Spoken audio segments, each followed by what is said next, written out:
Animating in Wideo is as simple as choosing from one-click effects and scene transitions, which makes for a smooth and fast editing experience.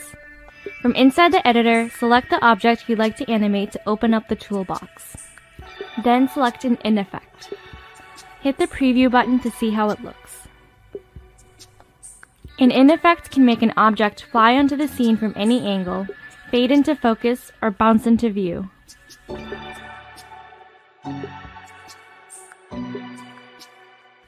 Animations can be applied to any object or text.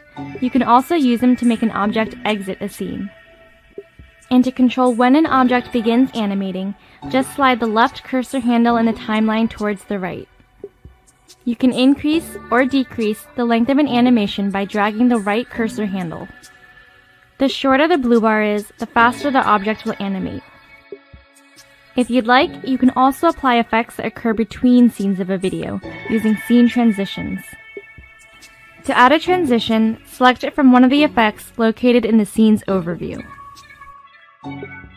When you're done, click Preview Video to see your results. Those were Wideo's basic animations.